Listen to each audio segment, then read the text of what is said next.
Happy Monday, everybody. We are back on YouTube and WWSU 106.9. It's Testa and Neal, Keep It Real. I'm Shea Neal, alongside with me, Parker Testa. Good to be back. We had a week to kind of clear our heads, get back in the swing of things, but we're back now and we're ready to bring you some awesome daily content once again. Parker, how are you, man? It's been a minute. Hope everyone listening had a great Father's Day weekend, but welcome back. It was a good week, but so excited to be back. We had a little bit of a time to clear our heads and everything, but we are back, and I think we're going to be better than ever. We might not be, but we hope so. It's a little bit of a high expectation for people like you and me, but I mean, yeah, it is. Yeah, it is. We could be worse than ever, but we're back, so that's what really matters. Yes, it does. And I'm excited. Next week when we do the show, I'm going to be live from Fort Myers because I'm taking a week in Florida. So nice. Yes, sir. So yeah, I told myself before the summer started, I can work 50 hours a week, 4 straight months, and not need a break. And it took me about a little under 2 months. And nope, can't do it. So I'm going to Florida. Yeah. And hey, I know you've been trying to get me to learn how to golf. My sister's boyfriend's going to teach me how to golf down there. There you go. Get some lefty clubs with you. Yep. There you go. Be the next Phil Mickelson around here. The only problem is the course that we're going to play on down by his condo has a bunch of houses around it. So fingers crossed. Oh boy. You see, that's a big no-no for me. I've been known to, hit places that aren't the actual course. So yeah, that's a big no-no for me. I'll be happy if I hit the ball, period. Hey, as long as you hit the ball, it's a win. Right? It's a good step in the right direction. Yeah, But yeah, a lot of show to get into. I mean, today we have to catch up on the NBA playoffs that we missed. A team that we thought was a cakewalk to get to the finals is out, Parker. The Brooklyn Nets are out. That blows my mind. It really does. And as good as the year that they had, and as good as we always talked about how Steve Nash could, we don't know how good of a coach he is because he has Kevin Durant and Kyrie Irving and half the NBA superstars. But they lost this one, and it surprised the heck out of me. It really did. Yeah, it sure did. And then the Western Conference Finals started earlier today as well. Devin Booker and the Suns going up against Paul George and the Clippers. We have a big injury update surrounding Kawhi Leonard that we'll get into. We also have an update on Chris Paul that we'll get into.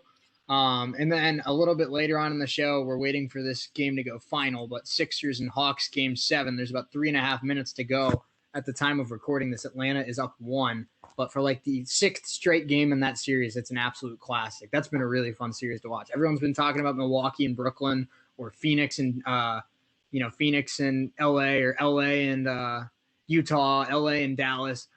Atlanta and Philly has been really, really good. And credit to the Hawks because I thought Philly would handle them.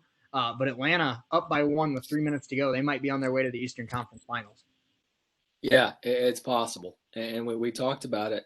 This is crazy because the Sixers have been the number 1 team in the East all year long. And Embiid has played, not only Embiid, but Simmons, even though the guy doesn't have a jump shot.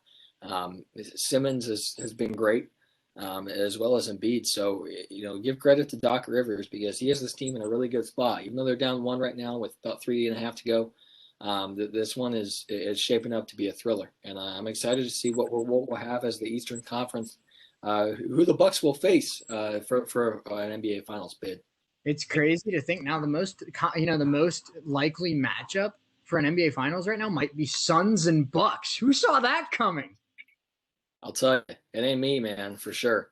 Because the Suns had to get through the Lakers and the Nuggets, and the Bucks had to get through Kevin Durant. Yeah, and just how about oh my gosh, it's unbelievable how good of a day that Devin Booker had today. It was fantastic. I'll tell you what, I don't throw this around very often because I know it's a very big name that I'm throwing out here right now. The last 2 weeks or so, Devin Booker has been possessed with the spirit of Kobe Bryant. Like, it's been that crazy.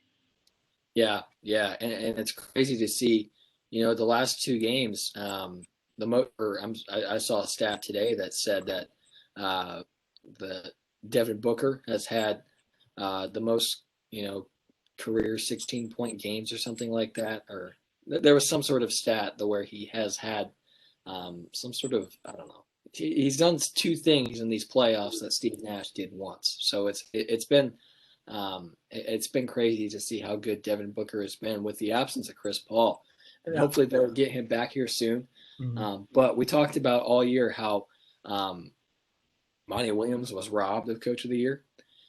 He should have won that. He really did. As good as Thibodeau, yeah, Thibodeau had a great year, but Thibodeau, I mean, I get that the Knicks were supposed to be terrible and the Suns were supposed to be a playoff contender, but Monty Williams might take a team that's been, struggling to find any sort of consistency over the last 6 years, and in his first year, he might get this team to the finals. Yeah, it's crazy to think that they missed the playoffs last year, even though they went 8-0 in the bubble.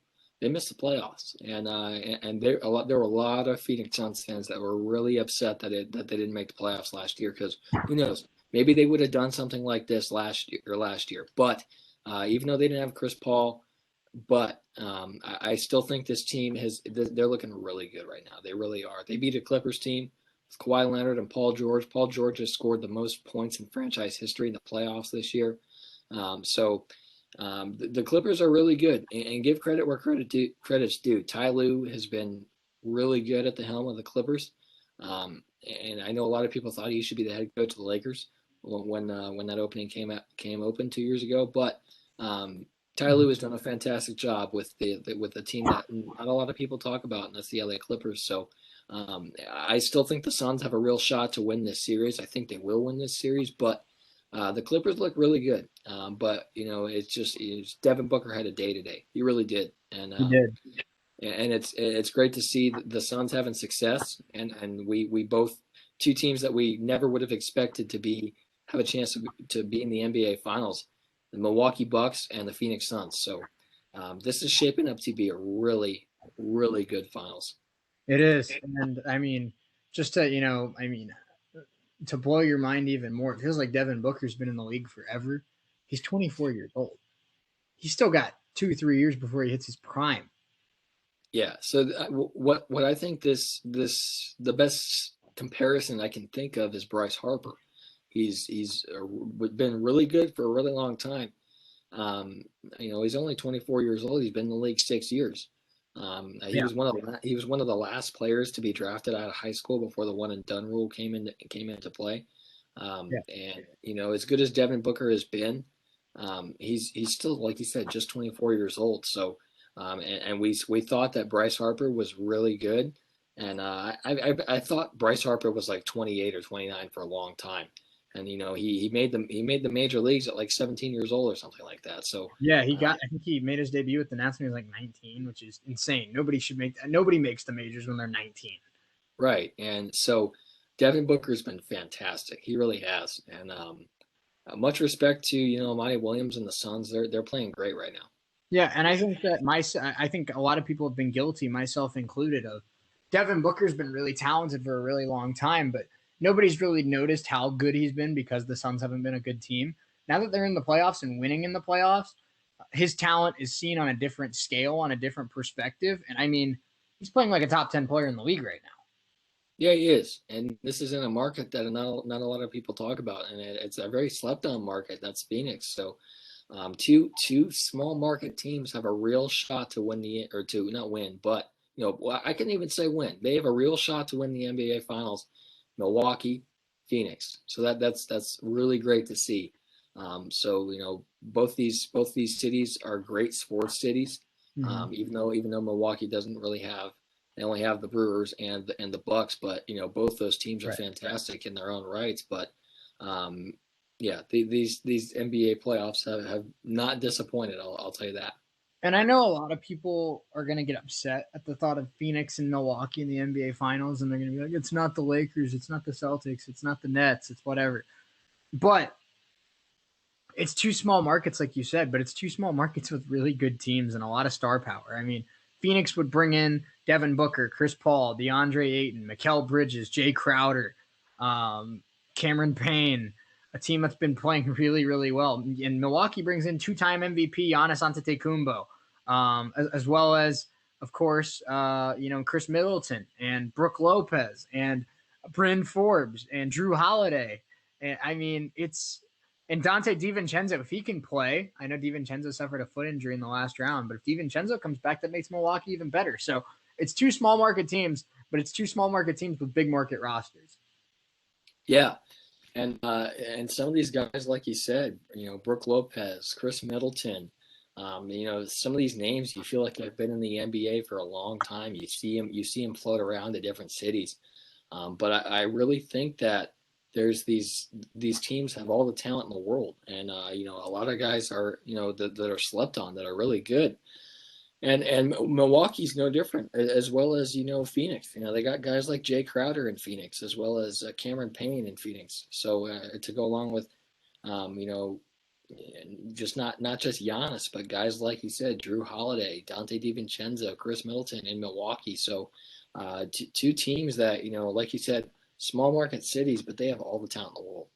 And a guy that I forgot to mention there. But I will bring him up because I think he's important if we're going to start talking about why the Bucks beat the Nets in Game 7. PJ Tucker. I mean, PJ Tucker is not a big scorer. PJ Tucker is not a guy who's going to contribute a ton offensively.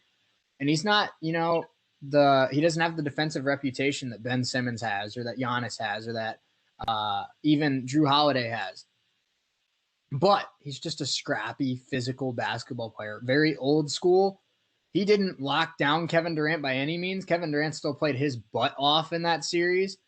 But little things here and there made Kevin Durant frustrated, and that definitely played a role in why the Bucks were able to overcome the Nets.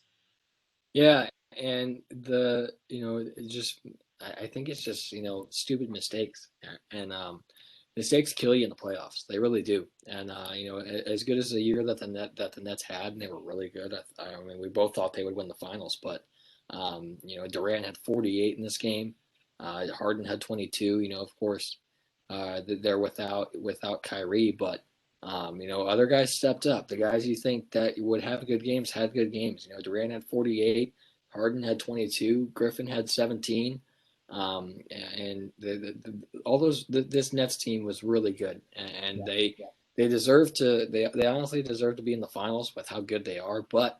Crazy things happen in the NBA playoffs. So a big market like Brooklyn goes down to a small market like Milwaukee, and it's great to see these teams that 5 years ago weren't even really on the map for the playoffs. So it's good to see these teams having success, and it's good to see some new faces in the playoffs. So it's not the same, it's not the same Warriors, it's not the same Cavaliers, it's not the same Miami Heat, and it's not the same Lakers. It's Milwaukee and it's Phoenix. So I'm having a blast watching this. And even if it's the Clippers and the Hawks or the Sixers, no matter who wins tonight between the Hawks and the Sixers, the way that the Final Four would line up, the most recent team that's won a championship out of anybody left is 1983. So we are going to have a long drought ended this year, no matter who wins it. And Bucks and Suns might be cooler than maybe the Clippers winning it, but no matter who wins it this year, I mean, it's going to be different for sure. And I think that, like you said, the Nets are very talented. I think the Nets will be back. Kyrie's going to be healthy. Harden's going to be healthy. Durant's going to be better than ever. Durant only sat out 8 minutes of the last 3 games of that series combined. He played out of a possible you'd have to correct me on this, but he played 48 minutes in Game 5, 40 minutes in Game 6, and then 53 minutes in Game 7.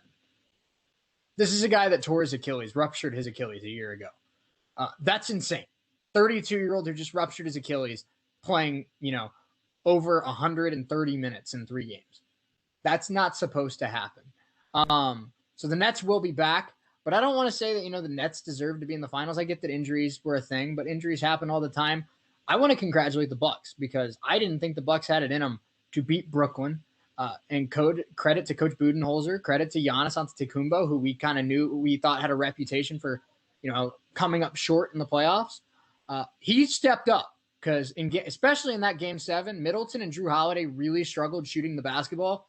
Giannis balled out. I mean, Durant had 48, but Giannis had 39. Giannis tried to match him bucket for bucket.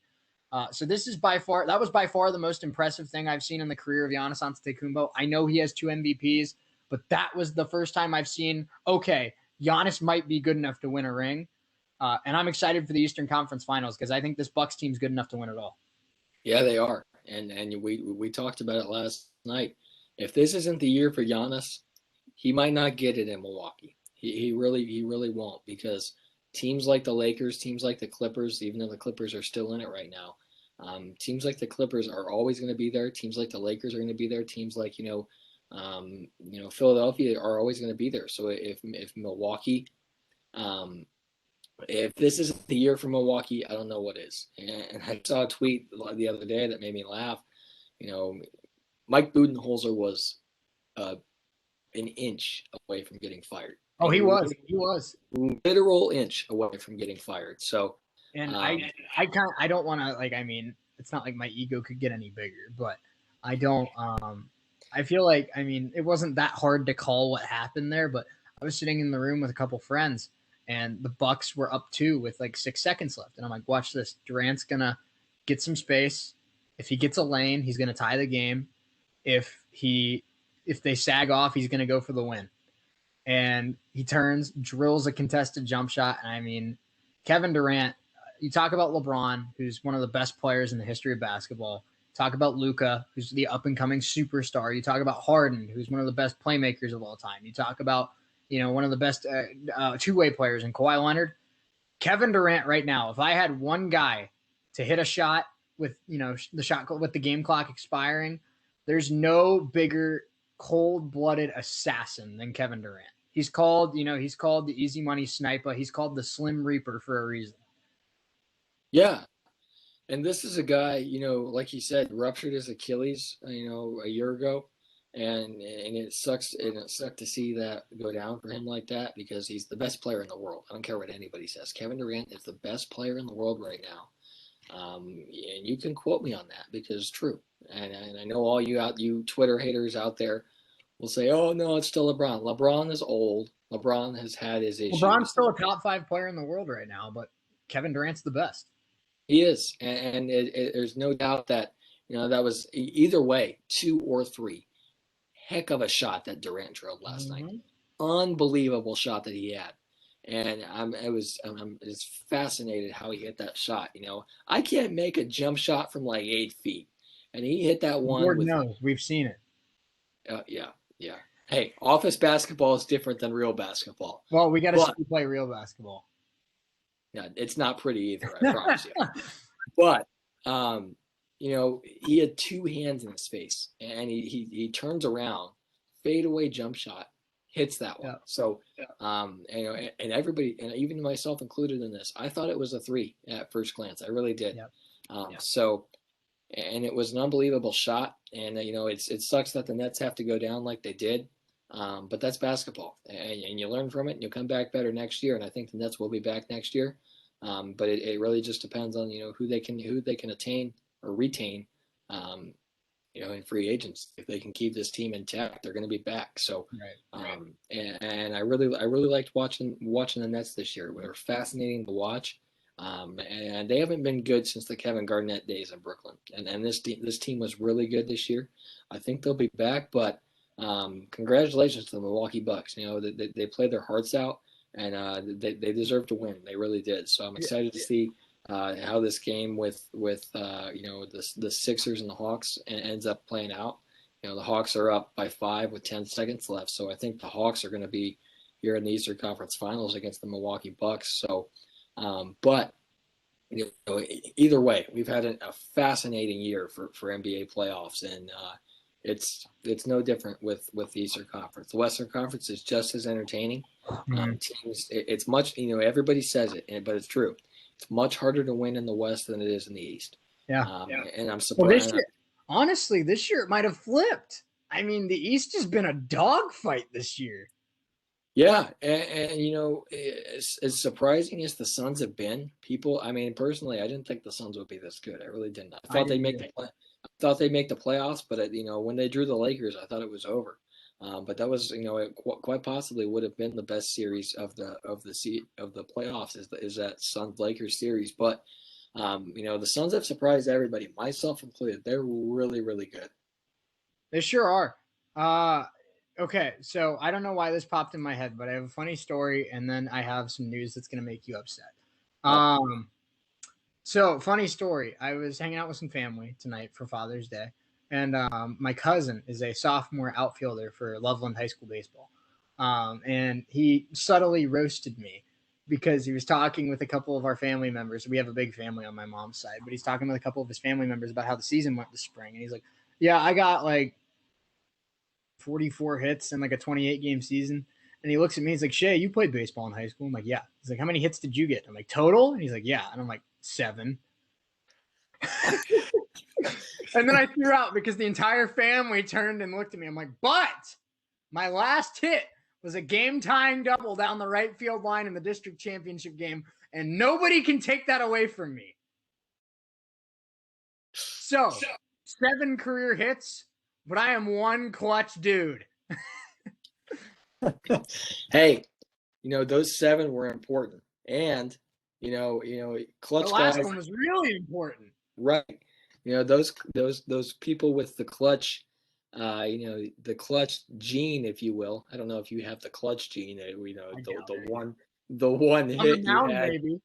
Right. Yeah. But guys aren't remembered for how many, unless you're guys like Chipper Jones or, Cal Ripken, and you've piled up unbelievable stats because you played forever. Guys are remembered for clutch moments. They really are. And that shot from Durant was, as clutch as any. Even though they lost, it was clutch. It was insanely clutch. But and I'm not going to compare you to Kevin Durant because that'd be unfair to Kevin Durant. I appreciate that. That's but yeah. So I don't think I'm the best in the world at what I do. Like I said a couple weeks ago, I'm the Dorian Finney-Smith of the college radio game, not Kevin Durant. Yeah, but that's a good story. I like that. Yeah, it was brutal because I know he didn't mean it. We're like friends. We get along. He didn't mean to roast me, but it just kind of came out. "Hey, Shea, how many hits did you get in high school?" 7. But you made those 7 count. I did. And hey, if you look at the roster sheet, I was listed as a left-handed pitcher. I was not a position player. I wasn't supposed to hit. So there you go. But we ought to post your picture on our station Instagram with the hashtag pitchers who rake. Hashtag POs. But all right, you ready for me to upset you? Probably not, but go ahead. Nate McMillan has taken the Atlanta Hawks to the Eastern Conference Finals. They defeat the Philadelphia 76ers in Game 7, 103-96. This is one that, honestly, I knew Nate McMillan was a great coach. And I'm not blaming his, I'm not going to say mediocrity because he made the playoffs almost every year that he was the head guy in Indianapolis. But the reason why it didn't work here is because, I think it was an upper management issue. But you know how it is in sports. Whenever things goes wrong, the coach is always the first guy to go. Mm-hmm. So, congratulations to Coach McMillan because he's done a heck of a job. He's a heck of a coach, and he has all the talent in the world in Atlanta. But I'm still waiting to see what the Pacers do for their head coaching position. It's going to be interesting. Terry Stotts, baby. Well, that's what I was saying. I was always after what happened this week. You know who else might be available? Quinn Snyder. It's possible. So I've been big on pushing for Terry Stotts. I'd love Kenny Atkinson as well.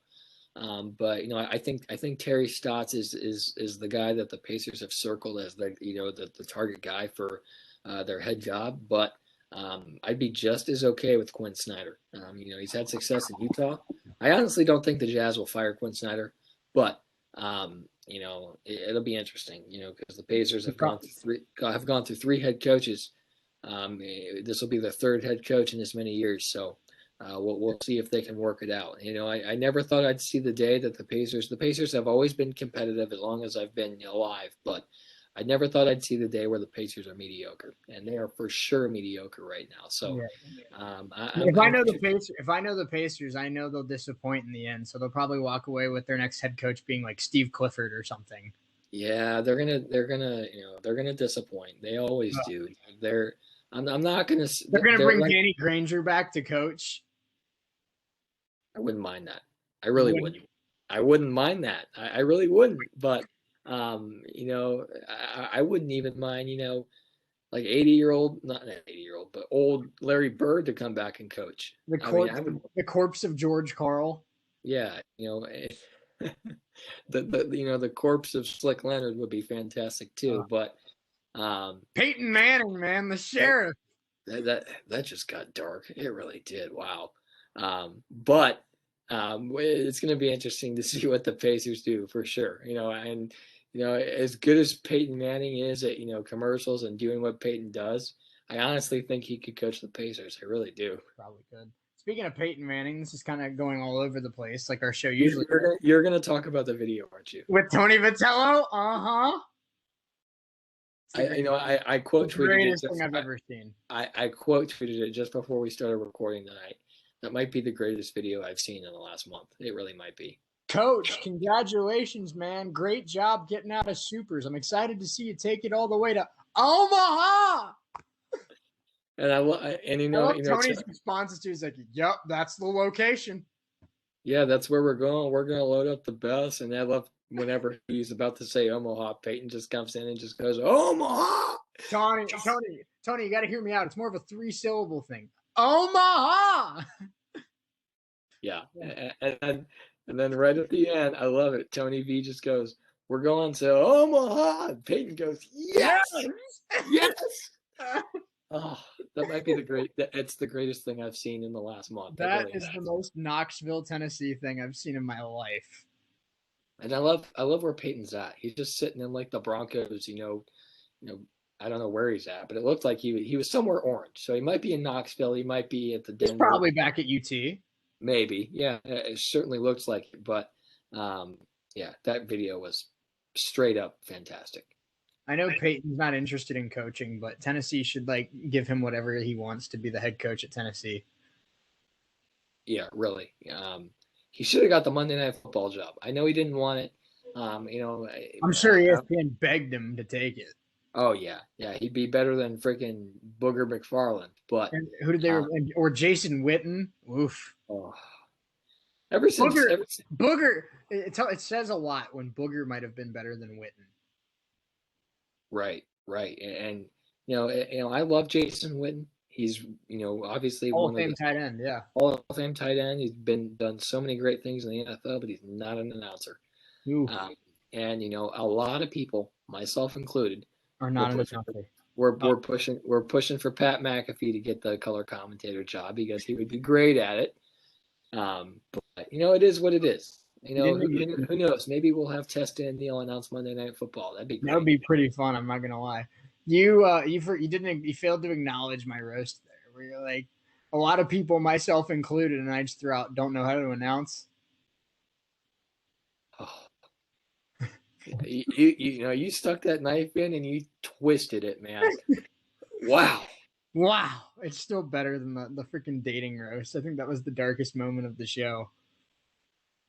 My ego still hurts from that. Still. As it should. It should. Welcome to we have so many, constant trends on this show, but the one constant trend is we sit here and we roast each other for 2 hours. And that's what makes it fun. That's what it is. Yes. We're about half an hour into hour number 1. Hope all of you had a great weekend. We took a week off to kind of clear our heads, get back into the swing of things, but it's been I'm excited to get back to work. College football. The College Football Preview magazine's coming in the mail this week, Parker. We're going to start breaking down conferences here soon. I'm excited. Good times on the horizon. Good times on the horizon. How was hope everyone had a good Father's Day weekend. Like I said, anything special you did over Father's Day weekend, Parker? Honestly, I've just been working, man. Working hard. And like you said, I hope all the dads out there had a great weekend, and you all certainly deserve it, because without dads, we wouldn't be the sports fans that we are. Yep. We wouldn't be, dads are the greatest, sports fans. They're the greatest coaches you have. They're the greatest, everything. So, And I feel like for a majority of people, myself included, dads also introduce you into borderline offensive jokes. And, like when you switch over from childhood, your mom jokes to adult humor, like your dad carries you across that bridge. yeah, And yeah. now I make a lot of jokes that make people very uncomfortable. But I wouldn't have been able to do it if it wasn't for my father. Yeah, and dads are the best. It's fun. I love a good dad joke, but those, dads are, they're the best. So, like we said, happy Father's Day to all the dads out there. You certainly, you all certainly deserve to be have a day celebrated, because without you, none of us would be here. Exactly. I was at the Dragons game today, and we had two dads stand on each dugout and roast and spit dad jokes back and forth at each other in between innings. And this one dad said, "What do you call an alligator that's wearing a vest? An investigator." And then the other dad said, "Where can you buy chicken stock in bulk? At a stock market." And then the Dragons PA guy, his name's Ben. He's really cool. But he was like, he said, cheer for which dad you thought had the better dad joke. And from the press box, we had like 3 different people yell, "Ban them both for life." That's great. I love that. Speaking of dad jokes, I saw a pretty funny video today with Eli Manning, and it said, he roasted Tom Brady today, and it says, what's Tom Brady's favorite wine? I can't beat the Giants. Dude, Tom Brady owns every single person on the planet except for Eli Manning, and I know that ticks him off. It does. It really does. And how is it you have a Hall of Fame 20+ year 7 Super Bowl career? You're the greatest quarterback to ever play the game, and Eli is the Manning brother that you couldn't beat. You couldn't beat the guy that got benched for Daniel freaking Jones. You couldn't beat the guy who is known as a meme for having a dad bod on the beach, shirtless, and having a face like this. You couldn't beat the guy who, when his older brother won Super Bowl 50, they cut to him in the press box, and he's just. Oh, I love Eli. I love Eli so much. He's great. And then the day he joined Twitter was such a good day. It was, man. It was great. Going back to Peyton Manning, he's savage. I saw a video today, or it was the other day, of him talking with Tom Brady, and Tom asked him, "How's Eli doing?" And Peyton says, he's homeschooling his kids, so they're not going to be Ivy League students, but you know how it is. Good Lord. Oh, Peyton Manning could probably do anything. They might get into a community college, but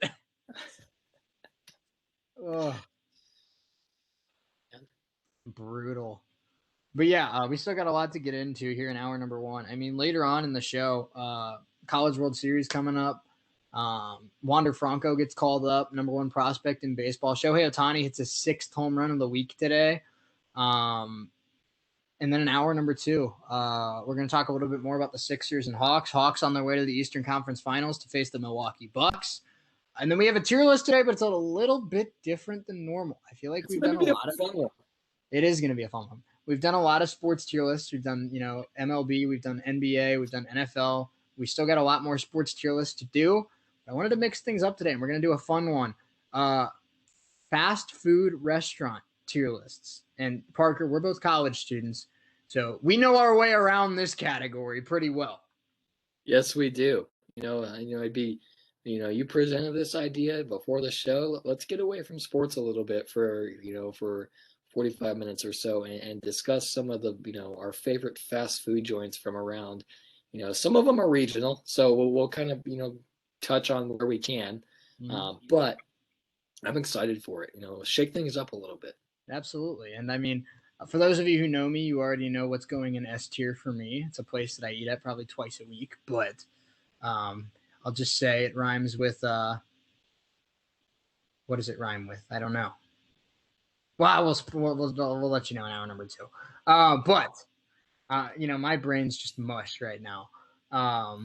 I'm a semester away from a degree, and that's scary because, there's not a lot of brain power left. But still a lot to get into here today and in the show. So we appreciate you hanging out with us. But the Suns beat the Clippers 120-114. Devin Booker, 41 points, 13 rebounds, and 11 assists. His first career triple-double comes in the conference finals. And, just a little bit of an injury update for this series. Kawhi Leonard went down in Game 4 of the Western Conference semis. The Clippers are concerned that he tore his ACL. But I will say, Tyronn Lue said earlier today he's out for Game 1. Obviously, he didn't play. He's not traveling with the team to Phoenix, so he's probably not going to play in Game 2. But he has not been ruled out for Game 3 yet. So, is that the Clippers trying to keep it in the back of the Suns' minds? Probably. Does Kawhi Leonard have a torn ACL? Probably. Is he going to come back? I don't think so. But it's something to keep your eye on. Yeah, it is. And, that's a major loss to Ty Lue. It really is. Kawhi is obviously really good at what he does. And then the Clippers wouldn't be in this spot without Kawhi Leonard. As great as Paul George has been, and he's been fantastic, you're not in this spot without Kawhi Leonard. You're not. So hopefully he does not have a torn ACL. And that would be devastating for the Clippers. But we'll see how it works out. It'll be interesting to see how this plays out. As good as the Suns are, even with Kawhi Leonard, I still think the Suns win this series. They're that good. If you don't have Kawhi Leonard, it's going to be tough for sure to get out of this series. And sure is. Paul George has stepped up big time in the last 2 weeks or so, but I don't know, man. I feel like Paul George can only carry this team so far.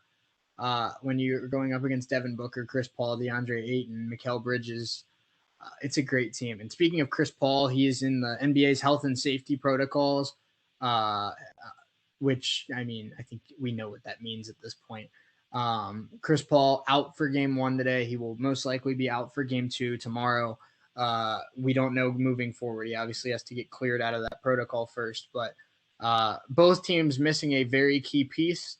And the Suns take round 1 today, but the Clippers have rallied back from down 2-0 twice already. So the Suns having a win early in this series is nice, but it by no means the Clippers are out of it. So the Clippers have been, the cardiac kids in this year's playoffs. They love coming back from trailing in the series, and Phoenix loves kind of putting teams away pretty fast. So we'll see which one of these two teams. Both have been playing really, really good basketball. We'll see which one comes out on top. But this should be a really fun Western Conference Finals.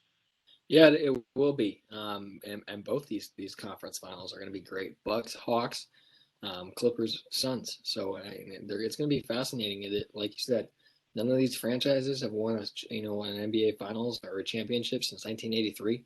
Well, that was the Sixers. Now that the Sixers are out, the last NBA championship by any of the 4 teams left was the Bucks in 1971 when Oscar Robertson and Kareem Abdul-Jabbar were on the team. Wow. So it's been. We're gonna have a very, very, very long drought ended this year in the NBA, where either the Hawks or the Bucks are gonna win their first championship in forever, or the Suns or the Clippers are gonna win their first championship ever. Yeah. So, none of these teams have. 2 of the teams have never won a championship, like you said, and the last one was been 50 years ago. So. It's going to be great. It really has. It really will. So I'm excited to see how this plays out, and it's going to be interesting for sure. I love the Suns. I think they're the strongest team left. They have the most momentum left. Momentum goes a long way, and I think the Suns are they're flying really high right now, and I don't see them coming down anytime soon. Yeah, I agree. I thought you had a bad moment. You did. But I will. I think that. We're both Pacers fans, and after the Pacers were out, I was kind of pulling for Luka because Luka's probably my favorite player to watch right now. So I was kind of rooting for the Mavs. Now that the Mavs are out, I don't know. I like watching the Suns. I like watching the Bucks, but I like watching the Hawks too. So I'm just happy that it's different. And these playoffs have been really, really fun in the sense that it's new teams with new stars that have stepped up. And this playoffs has been about Luka Doncic, Donovan Mitchell, Devin Booker, Jason Tatum, Trae Young, Giannis Antetokounmpo. It's the new era of NBA superstars, and it's been really, really fun to watch. And yeah, we're going to be crowning a champion for the first time in 50 years, or a first ever champion. But for a guy who doesn't really have a dog in this fight anymore, it's just really cool to see a lot of the young talent taking that next level, and a really talented young player is going to walk away with a ring this year. Yeah, they will. And there are guys who have been in this spot before. Guys like Paul George have been there, as well as Kawhi Leonard. Kawhi Leonard won he won the finals with the Toronto Raptors a few years back. So I'm really excited to see any of these guys really win. It's been speculated that Giannis has struggled a bit, and I'm excited to see what the Bucks are going to do. I'm really pulling for Nate McMillan. I really am. I love Coach McMillan, but I'm really excited to see. Like I said, Kawhi Leonard won the finals with the Raptors a few years back. Paul George, I don't think has ever won a finals. So no. So there are finals a couple of times. Right. There are guys who, they haven't seen big moments like this, especially guys like Devin Booker. And it helps having Chris Paul on your team who's been in this spot before. Right.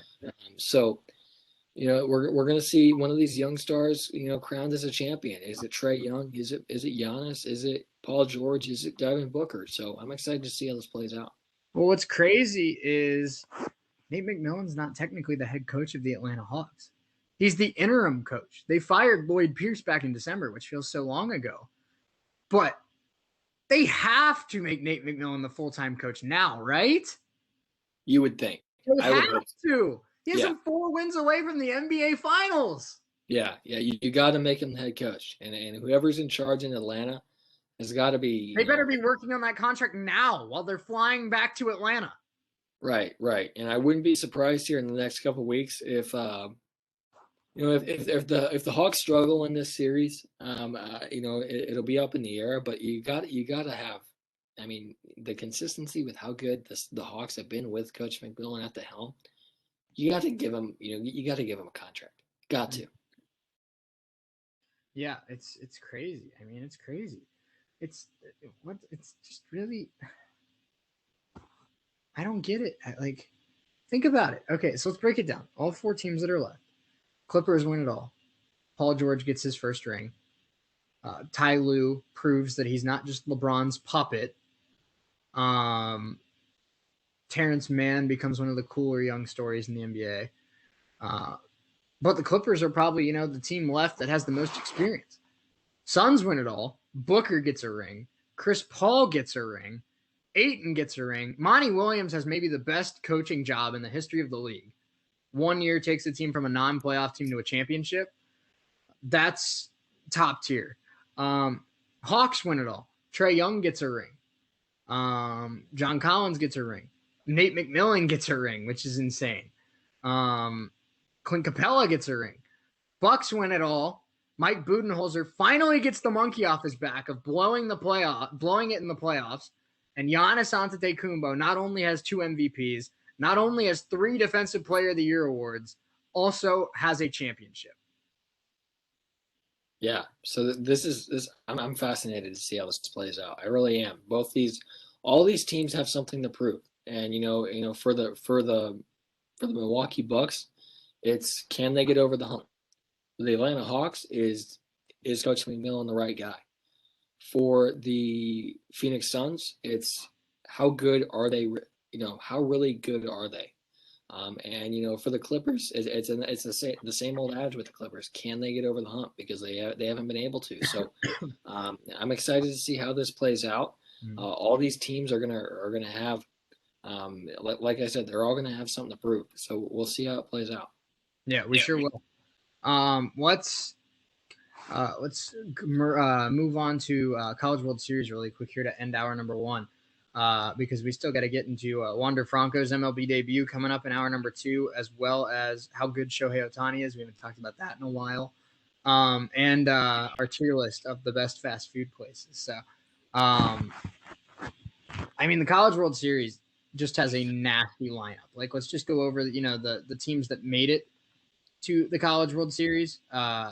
It's insane. It's NC State, Stanford, Vanderbilt, Arizona, Texas, Tennessee, Virginia, and Mississippi State. That is 8 really, really good teams that made it to Omaha. So, I mean, the College World Series and, Omaha, Nebraska has a lot of tradition to it. Haven't had one in, 2 full years, but boy, did they come back with a bang. They did, and all these games have been fascinating to watch. NC State has surprised everybody. They really have. They're really good, and they kicked butt against Stanford on Saturday. They did. They won 10-4. So they're looking really good. Mississippi State is hot right now. They had a really good day today as well. So, and Virginia shut out Tennessee earlier today. Mm-hmm. And I'm excited to see, what teams are gonna, emerge as, the top, the best of the best. Obviously, these teams are, the 8 teams that are here are the best of the best. But I'm excited to see how this plays out because, all these teams deserve a shot to win it all. And I think all these teams have a chance to win it all. But it's no surprise to see Vanderbilt here. They've been here before. They're obviously the best college baseball team in the country. In recent years, and that's no different this year. As good as Arkansas was, Arkansas isn't here, and as good as teams like Wright State, even teams like Wright State, they were really good. They just it's unfortunate how it ended, but Tennessee deserved the win. They did. They're the number 3 team in the country for a reason. They didn't look great today, but all these teams have a shot to win it all. So. This is going to be really interesting to see how this plays out. I'll be honest, I didn't keep much track of college baseball until the last year or two, but it's fascinating. It is. Let's talk about the games on Saturday here to start it off. NC State beats Stanford, keeps their hot streak going, 10-4, the score in that one, and then Vanderbilt with a huge comeback win over Arizona to break the hearts of Wildcat fans, 7-6. Arizona was in control of that game for most of it, and then Vanderbilt ended up walking it off. So we will see later on tonight, NC State versus Vanderbilt, and the winner of that game is in the Final Four, the semifinals. So a lot on the line for this game tonight. I'd like to think that Vanderbilt's favorites, but NC State might be playing the best baseball in the country right now. So that'll be a really good matchup, and I'm excited to see it. Rocker pitched on Saturday for the Commodores, so it's expected to be Jack Leiter tonight. So NC State got to be patient, got to work good at bats, because if they don't, Jack Leiter's a guy that can take over a game. Yeah. So, and I know we both think that Leiter's going to be the number 1 overall pick in the MLB draft, and Rocker is going to be number 2 or 3, if not number 2. So it's going to be, Vanderbilt's really good, and I listened to a post game interview with Dansby Swanson tonight. With the Braves, Dansby Swanson is a Vanderbilt alum. So and they went 12 innings, so it was really cool to see Vanderbilt pull that out. Arizona gave them a dogfight; they really did. So, but NC State's not a team to be reckoned with. They're really good. So, I'm going to be watching this game tonight for sure. Yeah, and we also have an elimination game coming up here in just a few moments at the time that this show is airing.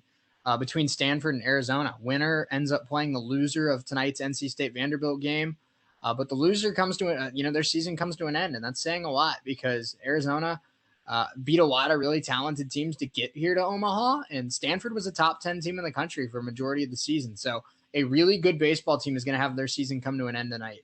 I'm excited to see this matchup. I think Arizona looked better in the first set of games, but Stanford's been a top-tier team all year, so it wouldn't surprise me at all to see Stanford figure it out tonight. No, I wouldn't either, and I'm excited to see what Stanford does. I think experience plays a factor, and Stanford has the experience, so they've been near the top of the standings all year long.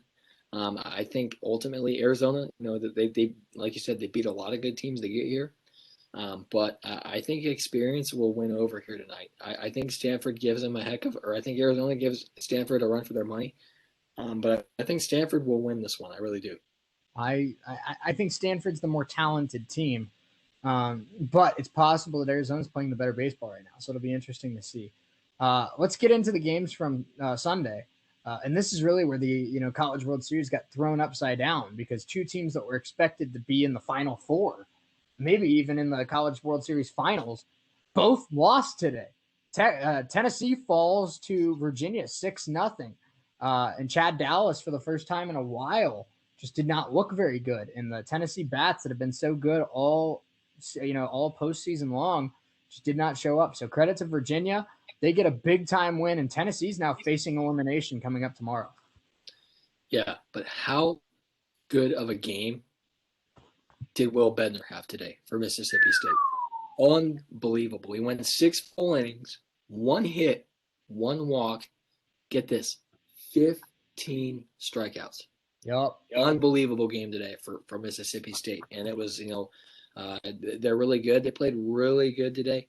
As good as Texas has been, lights out pitching today from Mississippi State. No doubt about it. And I mean, that's the kind of stuff that I know we talked about. We weren't doing this show, but when Jalen Suggs hit that half court shot in the, to go to the national championship game in the Final Four, and I tweeted out that night and said, there's kids in the gym at 8 years old counting down 3, 2, 1 and just throwing up a shot like that, just dreaming of a moment like that.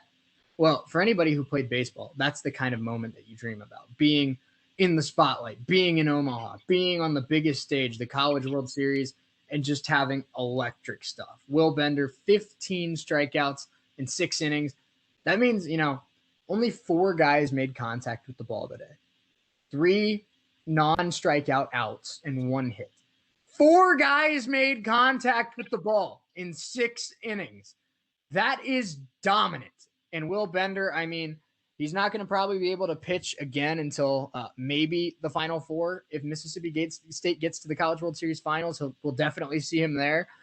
But he made a statement today. And if Mississippi State keeps winning, who knows? He might be the next legacy story that we talk about in Omaha. Yeah. So, sports is about moments. What a moment it was for Will Bender today. A fantastic day he had today. So, Mississippi State proved that they're not, a pushover team, especially with pitching like that. If you can throw the ball like Bender did today, they're going to be up there. And, Bender deserves a day off, after the day he had today. So it wouldn't surprise me to see him here coming up in the next couple of days. But it's going to be, I'm really excited for this. I really am. It's going to be so much fun. To see how this plays out. They're going to play Virginia coming up here tomorrow. Yeah, but it's going to be a blast to see. This is why college baseball is so fascinating, because you get a chance to see these guys in the spotlight before they go pro. So right, and who knows, you may not see these guys for another 5 years, because minor league baseball is real tough and it takes guys a long time to work their way up through the minors. So. It's going to be really cool to see, these guys in the spotlight, and I'm excited to see how this plays out. Yeah, me too. And I think that it's Mississippi State and Virginia, obviously 2 very good baseball teams, but that's the beauty of college baseball, and that's the beauty of college sports in general, where we see teams like George Mason get to the Final Four. We see teams like Florida Gulf Coast get to the Sweet 16. We see teams like Loyola Chicago get to the Final Four. Teams that aren't supposed to be there and beat teams that are supposed to be there. That's the storyline. Mississippi State and Virginia are 2 good teams, but nobody, except for the guys in that clubhouse, nobody thought they'd beat Texas and Tennessee. And that's the beauty of college baseball. Now, Texas and Tennessee play each other facing elimination. 2 of the top 3 teams in the country and the top 2 teams left in the tournament are facing each other, and the loser goes home, because Mississippi State and Virginia right now are playing better baseball. Yeah, and these coaches are telling their guys, no one has to believe in us but us, and that's what a lot of these guys, if you buy in and you're all in on that mantra, you can beat anybody, and that's what teams like teams that have been journey teams through these playoffs have been. Teams like Arizona, they beat a lot of good teams that get here, and they've bought into what their coaching staff is doing. So, a lot of these guys, and give credit where credit's due. All of these coaches are talented. And they have incredible resumes. Going to the College World Series is something that it's not easy to do, especially when there's 64 teams and weekend one gets narrowed down to 16. So, a lot of teams are 48 teams go home after that first weekend. There's no other tournament like that in all of college sports. The NCAA tournament for basketball is similar, but not that many teams are eliminated. Even though there's 32 after round one, 48 teams are eliminated after round one. After regionals for baseball. So you got to be the best of the best to get here, and all 8 of these teams have done that. So it's gonna be the whoever's gonna win this thing is gonna be the team that buys in the most. They're gonna be the team that I can't really think of what I'm trying to say here, but they're gonna be the team that toughs it out for as long as possible. They're gonna be there. It's gonna be the team that it may not be the most talented team. It's just gonna be it's gonna be the team that has the most heart, the most passion, and plays the best baseball. And there are teams that Tennessee didn't play well today. They didn't. So teams like NC State, teams like Virginia, Vanderbilt's always good. So these teams are all really good. So whoever buys in the most, whoever believes the most is, as cliched as it sounds, it's true. All right, Parker. Well, we're going to be talking college baseball throughout the week, but with all 8 teams still left and nobody eliminated yet, way too early. Who do you have in the College World Series championship? This is tough. It really is. Would you like me to go first? I'm confident in, I still think Vanderbilt's the best team in it. I really do. Especially with the guys like with Rocker and Leiter. Those 2 guys are 1 and 2 picks in the draft. I think Vanderbilt will be there. And another team that I think is really hot right now is NC State. So my 2 teams for that final is NC State, Vanderbilt. I agree with you on NC State. I think they're the hottest team in the tournament right now. I think they get there. I think they knock out Vanderbilt. I think a team that's about to get really, really hot and get to the College World Series championship is a team that we've seen quite a bit of. A team that didn't look very good today, but I think a team that kind of got that wake up call. My championship is going to be Tennessee and NC State. Yeah, I like it. Tony Vitello has done a heck of a job, in Knoxville, and that's not a bad pick at all. It's not. And so it's going to be interesting to see how this plays out, and I'm excited to watch this. Well, we're going to have the first 2 of 8 knocked out in the next 2 days. First team's going to go home tonight. The second team is going to go home tomorrow. So we're going to have 2 really talented teams, whether it's Stanford, Arizona, Texas, or Tennessee going home in the next 2 days. So that's the beauty of the College World Series. I mean, there's top 10 teams going home every day. So it'll be interesting to see. But we still have a lot to get into in hour number 2. Wander Franco, the number 1 prospect in MLB, called up to the Tampa Bay Rays. He makes his debut tomorrow. Also, Shohei Ohtani, 6 home runs this week, as well as 6 innings of 1-run baseball. Is he back to being the MVP favorite after Vladimir Guerrero Jr. had a tough week at the plate? Shohei Ohtani's really good at baseball. I think Parker agrees with me. And then also our tier list of the best fast food. So a lot to get into. Still keep it real, keep it locked. Parker, any closing thoughts in hour number 1? Ohtani's really good at baseball. Good to hear. No, for real, it's good to be back. Appreciate everyone tuning in. Happy Father's Day to all of you. We will be back in just a few moments, so keep it real and keep it locked. Hour number 2 starts in just a few.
Hour number 2 of Keep It Real with Testa and Neal. How are all of you? We appreciate you hanging out with us here after our week off and week hiatus to clear our head a little bit. But it is good to be back. We talked a lot of College World Series and NBA playoffs in hour number 1. Hour number 2, Wander Franco gets the call to the MLB, as well as Shohei Ohtani is really good at baseball, like we mentioned before the break. And we also, I hope you're hungry, Parker, because our tier list today is ranking the best fast food, which as college students, I feel like we are very reliable sources for that. This is going to be brutal, man. Talking about all this food is going to make me, starving. But Well, you want to hear what I ate tonight? Sure. I can probably guess. What's that? What would you guess? I would probably guess Chipotle. No. Okay. No, we went all out for Father's Day. We had fried catfish. Wow. Okay. I'm not a seafood person, but I can get behind some fried fish. Fried catfish is elite, especially when you catch it yourself. Not much of a fisherman. Ballin'. Not much of a seafood person, but I can get behind some fried fish. But I have a terrible pun for this Wander Franco thing. God. I'm gonna embarrass. Make a dad joke. I'm gonna embarrass myself. But with Father's Day is today when we're recording this. I wonder what Wander's gonna do in the pros.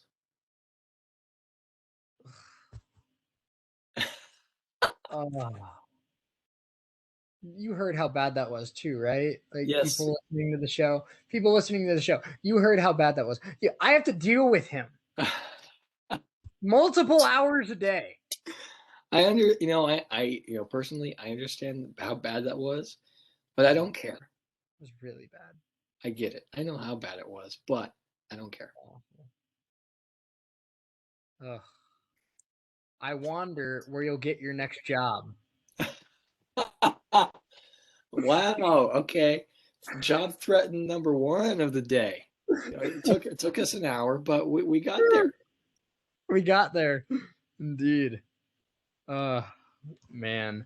And really quick before we get into baseball, Jon Rahm wins the 2021 U.S. Open, which I know you're not the biggest Jon Rahm fan, but he was leading a couple weeks ago at the Memorial and got a positive COVID test. So good to see him bounce back and get a win that he should have had a couple weeks ago. Yeah, and good for Jon Rahm. He wins his first major of his career. But we talked about it before the show. I feel terrible for Louis Oosthuizen. I really do. Always the bridesmaid, never the bride. Right. The guy is always, he's always there. He's always there, but he always fades in the back nine on Sunday. It never fails to see Louis fade on the back nine on Sunday. But there are a few guys up there that had a chance to win this thing. Rahm came out on top. Rory McIlroy was up there. Colin Morikawa was up there. As well as there's another guy that I'm missing, but this is hard. This is Torrey Pines is a difficult course. I think that's where it was, and if I'm wrong, that's okay. What else is new? But good for Jon Rahm. It was brutal how he had to how he went out at Memorial a few weeks back, but he bounces back and gets his first major win. He sure does, and yeah, I think we should just, bite the bullet and change the name of the show to Testa and Neal Keep It Wrong. But we'll see. Yeah. One thing I want to touch on while we're on the subject of golf is I'm just fascinated with the emergence of Colin Morikawa. He's been up there. He's won a tournament this year, and strictly because of his iron play. The dude is he's a ball striker. And he hits the ball very well from the fairway, especially with irons. And if you do that as good as he does, you're going to be up there a lot. He's been up there a lot this year. So good for Jon Rahm. Good for Jon Rahm, and I'm excited to see, what we have coming up here as we get closer to the end of the year. But iron play is huge. A big tip for you, Shea, with learning golf. Iron play is, especially from the fairways. 200 yards and less is crucial. I am horrible off the tee, but my short game isn't bad. So this by isn't bad, do you mean just sucks less than your tee game? Yes, Okay. I do. Okay. But let's get into the subject of Wander Franco. The number one overall prospect is going to Tampa Bay to make his debut tomorrow night. Franco is just 20 years old. He was born in March of 2001, but he's been MLB.com and Baseball America's top ranked prospect for the last 2 seasons. He's been younger than almost every player in AAA, but Franco is hitting 323 with a 376 on base percentage and a 601 slugging with 7 home runs and 35 RBIs across 38 games in AAA, hitting better than he did as an 18-year-old at Single A. Franco will be the Rays starting shortstop, and a new era of Rays baseball begins. I don't think this could come at a better time for the Rays. They've lost, they're losers of 6 straight, but somehow they're still getting back to the Red Sox in the East. So the Rays were leading this division for a while, and I think Wander. I don't know. You think he'll make a pretty big impact on the Rays? I can see that. I don't, even if he doesn't make an impact on the field, I feel like just his presence and the hype surrounding him will elevate the other guys on the field. Yeah, and and I said this before the show. I really hope he wasn't as bad. He isn't going to be as bad as Kelnick was. And I don't think he will. But he's played great in the minors. Like you said, he's been the number one prospect in baseball over the last 2 years. So he finally gets his call. So I'm excited to see him play. And the Kelnick situation is so tough because they always say when you have a top prospect that when you call him up, you don't want to send him back down because that just screws up their confidence. And hopefully Jared Kelnick kind of gets that, cup of coffee out of his head and gets back to the player that we know he can be. But the Rays are calling up Wander Franco, hoping that he never plays another game in AAA again. Yeah. So and like you said, confidence destroyer. If you come up and you're not good. And Kelnick wasn't good, and it's a shame because he was very, very highly touted. And I know in the Mariners organization, he was Mariners' top prospect. So hopefully he'll get that confidence back, and hopefully if he gets a second chance here in the majors, I think he will. Hopefully he learns from his first time and can kind of work out the kinks. All right, well, it's time for our week league fangirling of Shohei Ohtani. He hits his 23rd home run today, tying for the league lead. Shohei Ohtani hits his 23rd home run of the season and his 6th of the week against the Tigers today. Ohtani's last 6 games have been something out of a video game. He homered on Tuesday, homered on Wednesday, threw 6 innings of 1-run ball and earned the win on Thursday, homered twice on Friday, homered on Saturday, and homered again on Sunday. The 26-year-old saw Vladimir Guerrero Jr. struggle at the plate last weekend and has answered in a big way, again making himself the AL MVP favorite. Ohtani is now hitting 273, 23 home runs, 54 RBIs, and a 1.007 OPS, as well as a 2.7 ERA and 73 strikeouts in 53 innings pitched. Shohei Ohtani is on pace for 52 home runs this season. He's so good. He's so good. And it's really a shame that the Angels are terrible and they have no pitching whatsoever. And they have all the talent in the world. And Joe Madden is trade Ohtani to the Reds where he can play for a real team. I'm just kidding. Yeah, I hope you're kidding. But they can trade Story to the Reds. I'm not going to entertain this conversation. I'm not going to do it because we've had this conversation already. But they have an elite manager in Joe Madden.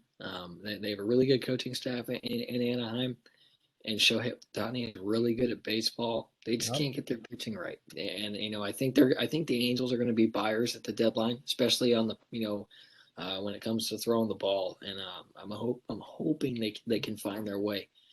Because as a Dodgers fan, I'm not supposed to like the Angels, but I like the Angels. So, I know the Nationals haven't been very good this year, and I don't know if they trade him or not. But if you're the Angels, you do whatever it takes to get Max Scherzer. Yeah, and I said it all along. I don't think the Nats are going to trade Scherzer, but if you have the chance to get Scherzer, you get Scherzer. So I'm hoping the Angels can kind of work out the kinks a little bit. They're 7.5 games back. Only it's surprising they're 500, but they're only 7.5 games back behind the Astros in the division, and then 7.5 is not terrible. They're So mid-June, and you can make that up. right, so um, they lost last time out, but they're a team who I think can if they can work out their pitching. The job will do itself. So as good as their offense is, they can't work out their pitching and their defense. So I'm hoping the Angels kind of figure it out. Yeah, it'll be interesting to see. But Shohei Ohtani, like we said, really, really good at baseball. And I mean, I don't think you can go wrong at this point in the year with Vlad Guerrero Jr. or Shohei Ohtani being MVP because they've both just been absolutely outstanding. Ohtani, the best two-way player of the last 100 years, and Vladimir Guerrero Jr. might win the Triple Crown. So it's insane. I mean, we have two really, really talented players, and they're both in their mid-20s. So the future of baseball is in very good hands. But all right, Parker, we got about 45 minutes left in the show. Are you ready to break down the best fast food? My stomach ain't ready, but I'm ready. Let's do it. All right. So we'll get this pulled up here. If you're on our YouTube feed, you can follow along with us. If you're not on our YouTube feed, make sure to follow us on YouTube at WWSU1069. And you can follow along with us on all these tier lists. So again, fast food restaurant tier list maker. Let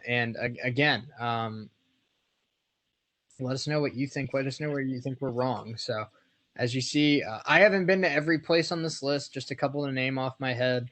I've never been to Elevation Burger. I've never been to El Pollo Loco. I don't think I've been to Wetzel's, and I haven't been to Zaxby's. But there's a couple on here that I've been to that you probably haven't. There's a couple on here that you've been to that I haven't. And then whatever we both don't know, there is an I don't know tier. So let's just go in order that they have them listed. We'll start with Arby's. Arby's has really, really good curly fries. Arby's, I mean, the thing is, Arby's is known for beef and cheddar and roast beef and stuff like that. But if I'm going to go for roast beef, I'm going to go to Jersey Mike's, or I'm going to go to Jimmy John's, or I'm going to go to, somewhere like that. So really the only thing that I think keeps Arby's relevant is the curly fries, and they're good, but it's not good enough to make me want to go to Arby's. I'm never craving Arby's. So for me, I'm going to put Arby's in D tier. I agree with you here. I'm not very high on Arby's. To be honest, like you said, the curly fries are pretty good, but Arby's is kind of, for me, it's kind of a place that if it's the only option, I'll go there. But if there's other options available, I'll probably go to one of the other places. It's going to be D tier for me also. All right. What are your thoughts on Jack in the Box, Parker? Jack in the Box. I see. This is one that we used to have one around here in Indiana, and they got rid of it unfortunately. But so I really like. I'm gonna put it in the don't know column because I haven't been there. I haven't been there enough to really know. I've only been to Jack in the Box twice in my life, and I didn't think the food was bad, but I have a stomach that fights a lot of really bad food.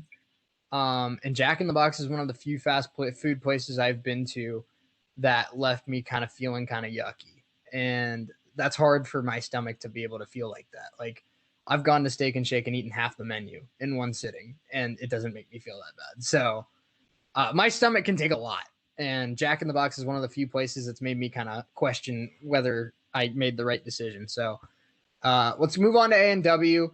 A&W for me, they have really good root beer floats, but if I'm going to make a root beer float, I can get ice cream and root beer at home. I'm not going out of my way to get a root beer float. Their burgers are okay at best. It's not a place where me and my friends are yo, you want to go to A&W for lunch? I'm never feeling hey, I got to hit up A&W. That's not a thing. So I'm going to put it in C tier because I guess the root beer floats are unique and their food isn't bad, but I don't go out of my way for A&W. That's for sure. So I have never been to A&W, so I can't really have an opinion on this. It's going to be a don't know for me, but I hear great things. Okay. Auntie Anne's. Parker, do you want to rank this on pretzels or overall food? Because if we're ranking this as the pretzels, Auntie Anne's is the king. But if we're ranking it on overall just food quality, I can only put it in B because it's a pretzel. Yeah, I'm going to put it in C tier.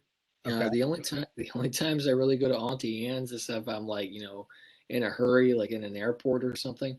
But like you said, king of pretzels, and it's a place, and I know we'll talk about Cinnabon later, but that's a place that you can smell from a mile away is Auntie Anne's. But I'm gonna put it in C tier also. Okay. Boston Market, unless you've ever been there, Parker, I've never been there. So I haven't either. I've heard really good things about it.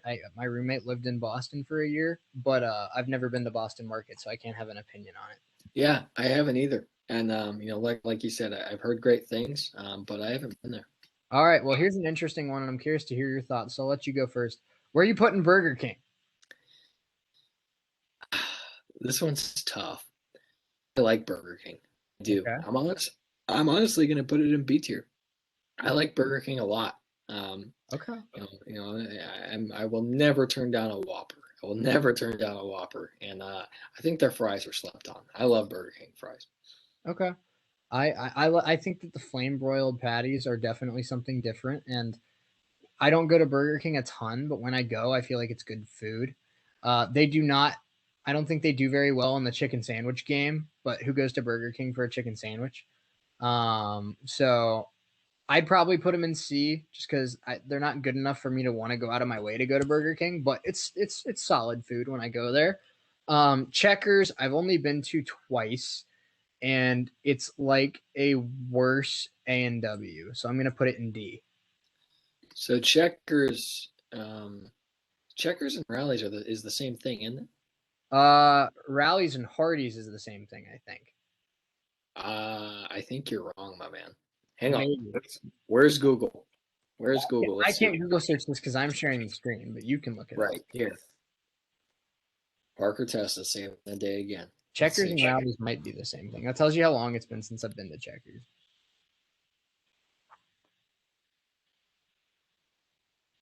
All right. Is Rallies and Checkers the same? Yes. Checkers and Rallies are the same thing.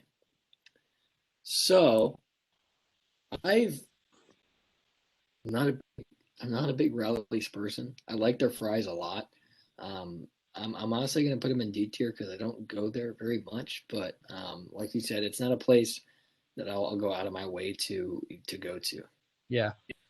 Chick-fil-A.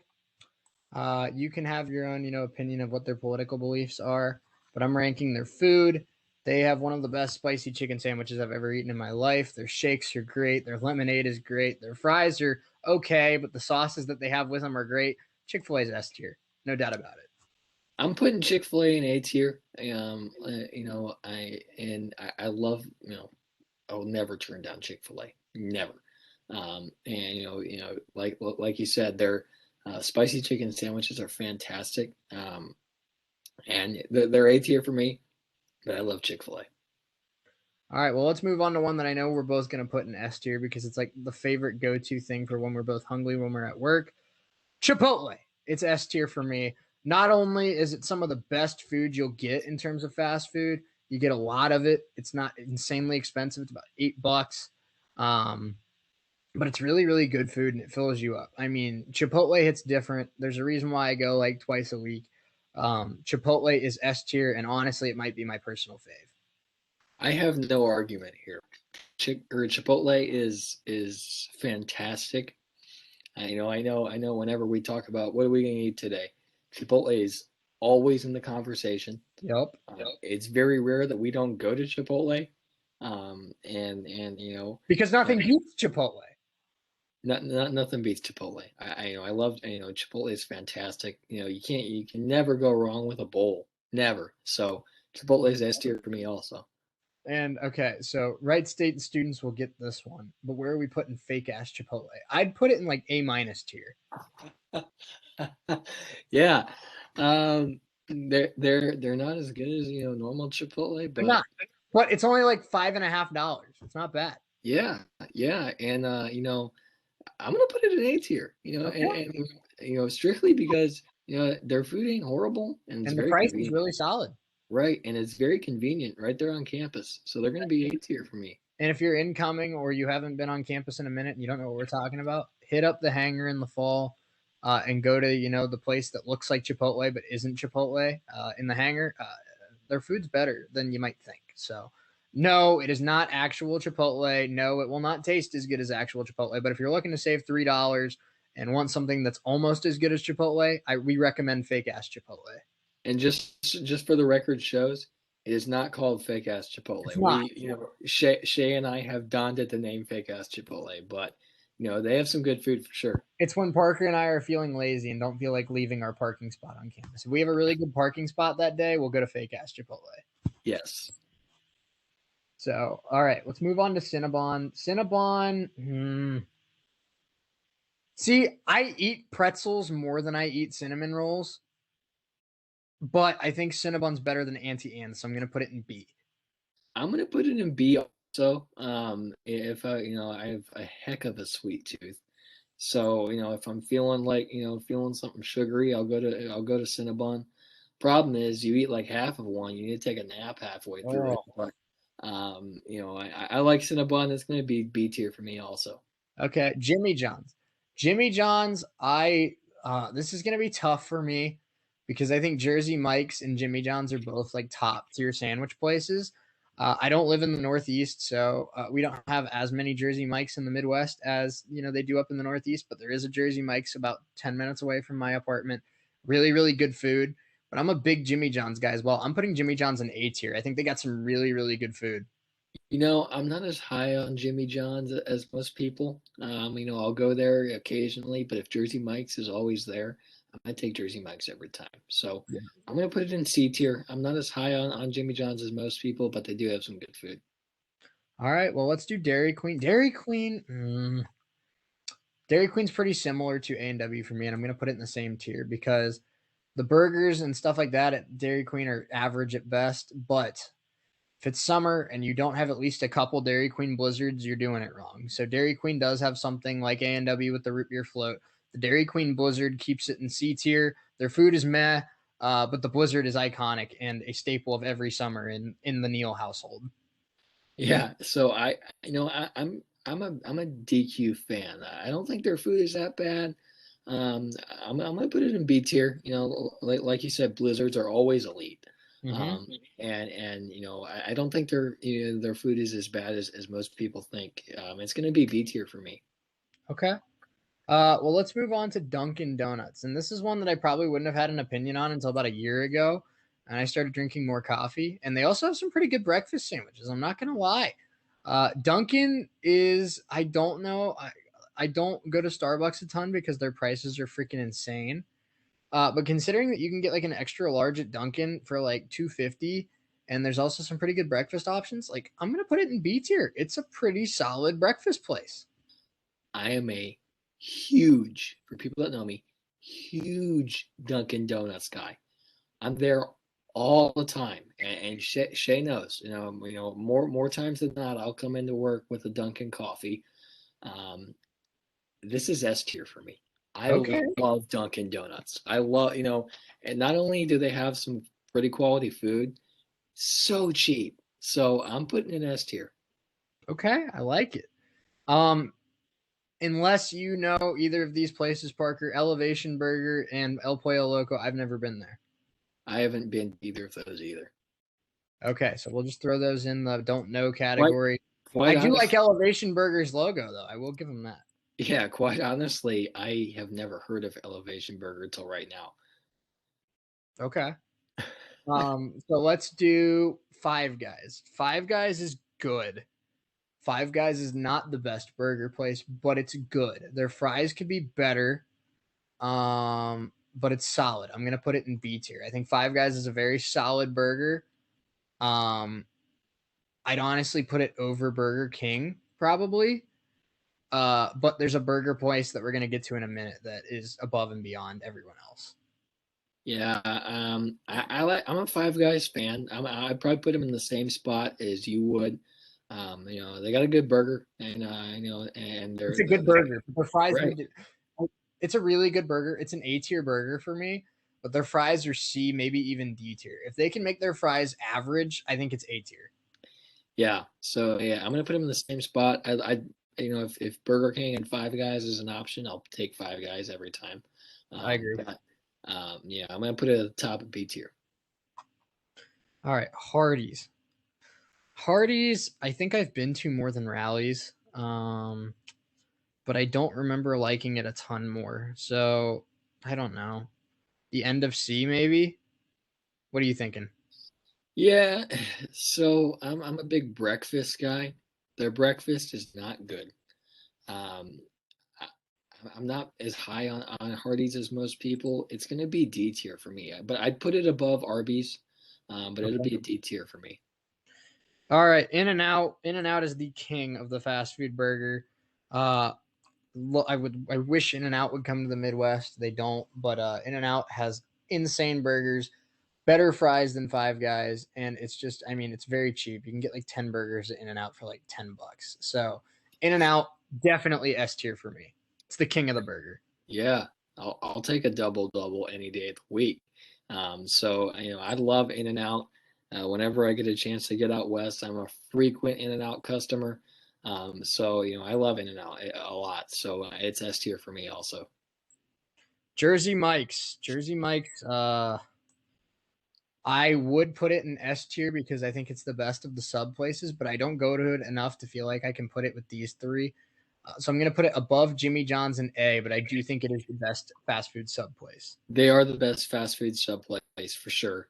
They're going to be A tier for me also. I wasn't as high on Jimmy John's as you are, but I would agree with you that Jersey Mike's is the king of sub shops. The original Italian is fantastic. So I'll put Jersey Mike's at the top of A tier. KFC. I don't go to KFC a ton. I'm not gonna lie. I'm never really in a straight fried chicken mood, and when I am, I go to another restaurant on this list that we'll get to in a minute. But it's okay. Their sides are good. Their chicken's crispy. But I just don't go to it enough to feel like I can put it anywhere higher than C. I think I'd probably choose it over Hardee's and Auntie Anne's, but it's an average place for me. Yeah, it's gonna be average for me also. Like I'm in the same boat as you. I don't go there a whole lot, um, and when I do, it's just it's just chicken. So and so it's gonna be C tier for me also. I'd put it above with the list we have here on the screen. I'd put it above. I'd have Dairy Queen above it. I'd put KFC above A&W, but yeah, I just don't go there enough. All right, well, let's get to Krispy Kreme. I don't go to Krispy Kreme a lot. I can't remember the last time I went to a Krispy Kreme, but I know they have really good donuts, obviously. But how often am I going to go to a place just for a donut? So I don't know, man. I feel like I get pretzels more than donuts, so I'm going to put it in C because I know they're really good at what they do. But it's towards the end of C for me. And for me personally, I'd put it behind Auntie Anne's because I feel like if I had the choice in an airport of a donut or a soft pretzel, I'm going with the soft pretzel. Yeah, as far as donuts go, we've already established that I'm a Dunkin' Donuts fan. So if that's available, I'm going to take Dunkin' Donuts every day of the week. The only time I've ever had Krispy Kreme is, the Krispy Kreme donuts you buy at like Kroger or something. Mhm. But yeah, I just haven't been to like an actual Krispy Kreme restaurant. So they're going to be in C tier for me also. Long John Silver's, there was one that was like right behind my old house in Fairborn. It's not as bad as like fast food fried fish probably sounds to a lot of people. Their hush puppies are elite.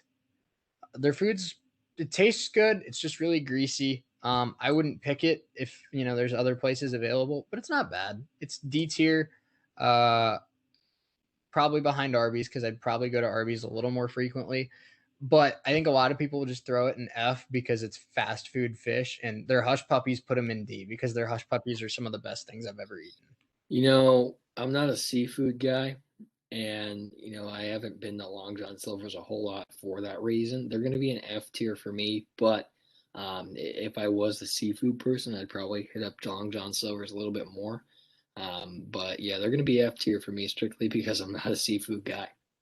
McDonald's for me, I mean, if I'm in a hurry, they got that $1, $2, $3 menu, which is a W. Their Sprite is the best thing ever. Their breakfast is the best thing ever. But I can't put it in S tier. It's A tier for me. It's an absolute classic. Love the Golden Arches. I eat there probably more than I should. But personally, I can't put it in S tier just because these three so far are in a league of their own. But McDonald's is a very, very solid place that I hit up quite a bit. Yeah, so I'm a McDonald's fan. I am. If I had to pick a breakfast place, McDonald's is the choice every time. I will never turn down an egg. I will never turn down an egg McMuffin. Never. A So McMuffin and the McGriddles too. The McGriddles are elite. yes, they are. So it's going to be A tier for me also. I think the two things that McDonald's does better than anybody is fries and breakfast. So, and Two things that I enjoy very much. Yeah, so I'm a McDonald's fan. They're going to be A tier for me as well. If as far as A tier goes, I probably go to Jersey Mike's if I had the option, but McDonald's is going to be A tier for me. Panda Express. I know there's a lot of people that would throw Panda Express in S tier. I don't eat a lot of fast food Chinese. If I get Chinese food, it's going to be from China Cottage or an actual Chinese restaurant. I don't go to Panda Express a lot because I'm not craving Chinese food when I want lunch in an hour. So I'm going to put it in B tier because I have been there. It's good, but I'm not craving fast food Chinese ever. Yeah, I'm in the same boat as you. If I'm getting Chinese, I'm going to an actual Chinese restaurant. I haven't been to Panda Express a whole lot, but when I have, it hasn't disappointed me. So it's going to be B tier for me also. Panera. Panera's overrated. It's a cool place to study for an exam. I've done that. I've gone on dates there. It's cool, but it's really expensive. Their bread bowls are great, but it's really expensive. And I'd say like 90% of the food there is just not for me. The danishes, the pastries, the just a lot of their stuff just isn't the kind of food that I'm into. So I'm going to put it at the back of C tier because I respect that what they do is different, and I respect that it's a really cool place to study and hang out, or take a girl or whatever. But overall, it's just kind of meh. I think a lot of people overhype it. Yeah, I do too. I'm not a big Panera fan. Um, the coffee ain't bad. It's really That's not. not. But I'm not a big Panera fan. It's going to be in the same spot for me also. Towards the end of C tier. Yeah. Okay, Parker. Here's what I'm about to shake everything up. Okay. Oh boy. Popeyes is S tier. Spicy chicken sandwich. I know you've never had it before. Popeyes was at the top of B tier until they brought the chicken sandwich. Now they are right neck and neck with Chick-fil-A. Better breading than Chick-fil-A, better seasoning than Chick-fil-A, better sides than Chick-fil-A. Chick-fil-A's got them beating drinks and shakes and all that stuff. But the chicken is better at Popeyes, and the sides are better at Popeyes. The mashed potatoes and gravy, the mac and cheese, the red beans and rice, that spicy chicken sandwich saved Popeyes, and they're S tier for me. So they're going to be A tier for me because there's another chicken place on this list that I like better. But I'm a big Popeyes guy. I don't go to Popeyes as much as I should, but I'm a big Popeyes fan. Okay. Quiznos. Quiznos, I have only been to a handful of times because there's other sub places that are better. I don't remember it being terrible. I don't remember it being something special. It was kind of like Subway, so I'm going to put it like top of D. So I've been to Quiznos once, and it was in Puerto Rico, and it wasn't terrible. But I've only been there once, so it's going to be D tier for me also. Their subs aren't bad, but I just haven't been there enough. It's going to be D tier for me. It ain't Jersey Mike's. We'll say that. Right. Raising Cane's for me, Parker. Cane's is overrated, man. I'm going to put it in B, but a lot of people would put it in S or A. I get it. It's really crunchy chicken. The Texas toast is so good. The sauce is really good, but the fries are bland. The chicken has no seasoning on it. And if you I get it, you can dip the chicken or the fries in the sauce and make it taste good. But if you're going to have the balls to call yourself Raising Cane's Chicken Fingers, your chicken better be dynamite. And for me, their chicken's overrated. It ain't on the same tier as Chick-fil-A or Popeyes. So I like Canes, and I know Scotty's going to hound you for that statement right now because he's at And you know Canes. what? He's at Canes almost every time he's at the office. I'll make a hotter take that we'll get to in a minute. But Canes, and Canes fans aren't going to like me for this. Canes is closer to Wendy's on the chicken scale than it is to Chick-fil-A or Popeyes. Wow. Okay, I'm going to put Canes in A tier. Their toast is elite, like you said. The toast is great. And I don't think their chicken's too bad. I'm going to put them in A tier. Okay. Their chicken is really crunchy, and with the sauce is really good. But if you try to eat that chicken on its own, you're going to die because you're going to have absolutely zero seasoning. You're going to choke on your own saliva. But I don't think it's bad. I just think there's better places. Sonic. That's a strong opinion. I've been to Sonic a couple times because there's one right down the road from Wright State. It's not bad, but you really have to be in the mood for certain stuff, like tater tots or footlongs or something like that. It's C tier for me. Nothing spectacular, but if you're ever, intoxicated or just really in the mood for tater tots or something like that, or just really want to feel gross for like an hour, it's pretty solid. Yeah, I don't think Sonic's too bad. It's going to be C tier for me also. I haven't been there a whole lot, but it hasn't really disappointed me. I don't think it's too great, but it's not too bad either. It's going to be C tier for me. Okay. Steak and Shake for me is A. It's at the end of I'll put it over Jimmy John's. Part of this is for the memories. Obviously, I get it. It's not great food, but the shakes are just the best. The steak burgers are cool because they're different, but every baseball game growing up, every time I came back on the bus at like midnight with all my boys, we'd go out to Steak and Shake and we'd all eat 7x7s with a shake and all get sick at like 3:00 in the morning because we were stupid and ate way too much food. But Steak and Shake's an absolutely iconic place for me. Every time I'm studying for exams or whatever, and I forget to eat dinner because I'm studying, and it's like 11 o'clock at night, always swinging through Steak and Shake, get a steak burger and a shake. Never fails. Steak and Shake's A tier for me. Steak and Shake A tier for me also. I love Steak and Shake. They, people aren't as high on their food, but I don't think their food is that bad. They got some good stuff. And like you said, the shakes are elite. Shakes are unmatched at Steak and Shake. So it's going to be A tier for me. Okay. Subway. I don't like Subway. As a kid, I went to Subway a little bit and I didn't hate it. But now that I'm older, there's just better places. It's not terrible, but it's one of the worst fast food sub places you can go to. It's D tier. So for those of you who know me, know that I worked at Subway in high school. And before this, I'd probably put it in C tier, but I'm gonna put it in F tier because honestly, I'm just sick of it. Oh, that's great. Okay. Taco Bell.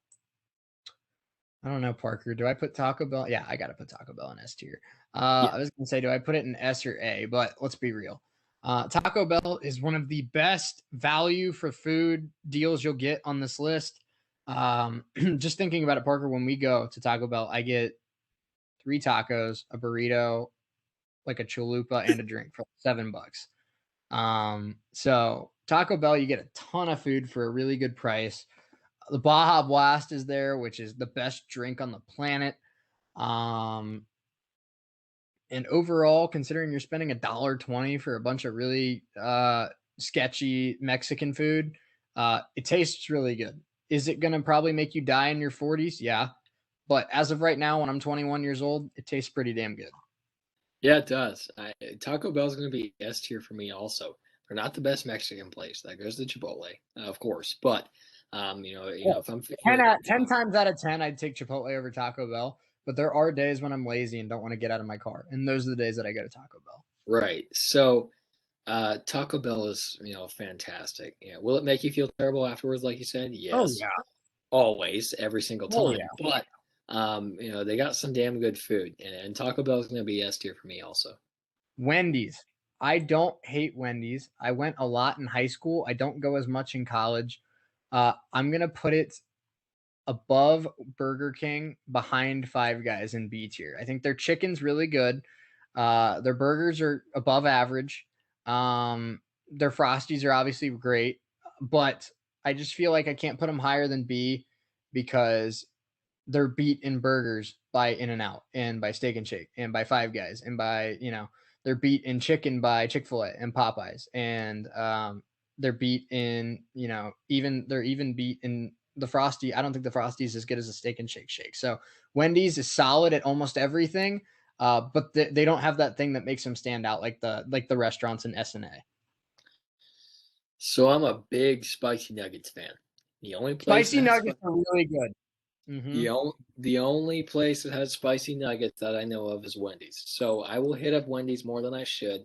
They're going to be B tier for me also. I would prefer Wendy's over Burger King. And they have some good chicken sandwiches. Not as good as Chick-fil-A, but I'm going to put Wendy's in B tier. I am strictly because spicy nuggets are fantastic. So here's a question for you. If you have the choice between spicy chicken nuggets at Wendy's or a burger at Five Guys, which one are you picking? Ooh, depends on the day. It depends on if I want to like you said, if I want to get out of my car, I'll go to Five Guys. If I don't, I'll go to Wendy's. But if I had the choice, I think I would take Wendy's. Okay. I like it. All right. So we have only a few more here. Wetzel's Pretzels. I don't think I've ever been there. But Auntie Anne's is the king. So I mean, I'll put it in I don't know, but if I did know, I'd probably still put it in D because Auntie Anne's is the king of pretzels. Yeah, I don't know either. I haven't been to Wetzel's, so I really can't have an opinion on this. So it's going to be a don't know one for me. But like you said, Auntie Anne's is pretzel king. Yep. Whataburger. I think you said before we did this. Have you ever been there? I have not. I haven't either. So that's another don't know for me and for you. Let's go to White Castle. White Castle, I will say, and I hope my parents don't listen to this because this will probably make them disappointed. White Castle tastes really, really good when you're drunk or when you're just screwing around with friends. And then about 2 hours later, it's the biggest mistake you ever make. So I gotta put it in F because every time I go to White Castle, I regret it. But if you've ever had a few too many drinks, or you're like coming home from Kings Island or something, and you just want to screw around and eat 20 sliders in about 20 minutes, go for it. It's just 4 hours later, you will be backed up and hating your life. Yeah, I personally think White Castle is disgusting. Not a White Castle fan. It's going to be F tier for me. Which have you ever been there, Parker? I've been there once. I know there's one not far from Wright State. I haven't been to that one, but I've been there once, and it's not terrible. It's not bad. I'd put him in C tier, probably because I don't go there enough. But they got some pretty good stuff. We're on the same page with that. I think it's better. The time I've been there like 2 or 3 times. I think it's better than Quiznos and Subway, but I can't put it anywhere near Jersey Mike's or Jimmy John's. Just personally, I think that there's tiers to the sub shop game, and I think which kind of falls right in the middle. But here's one that's not on this list. I'm curious where you'd put it. Where's Firehouse for you? I love Firehouse. I I'd put like it at the top. Firehouse a lot. I'd put it at the top of B tier. I really would. I think they're better personally. I think they're better than Jimmy John's. Okay. Okay. And our final one, I've never been here, so I'll let you take it away, but Zaxby's. Zaxby's is S tier for me. They really are. They're fantastic. If I have the choice, honestly, if I have the choice between Popeyes and Zaxby's, I'm going to Zaxby's because it is that good. I promise you. Their chicken is fantastic.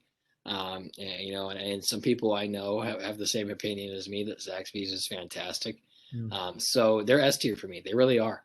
And don't worry to everybody listening to this show. I will make sure that when Parker's in town next, I will take him to Popeyes and have him try that spicy chicken sandwich so that he can understand why Popeyes is an S tier now.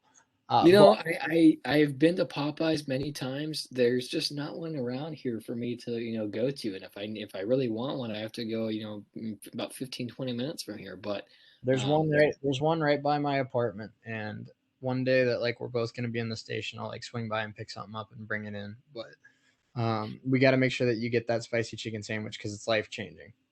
Is it? Mm-hmm. All right, I'll take your word for it. The first time I ever tried it, it was on a road trip to Indianapolis, and it changed my life for the better. Yeah, that was so much fun. Yep. Really quick, while we just have a few minutes left, I'm curious what the community said. So let's see what the community says, because we've never done this before. What do you think?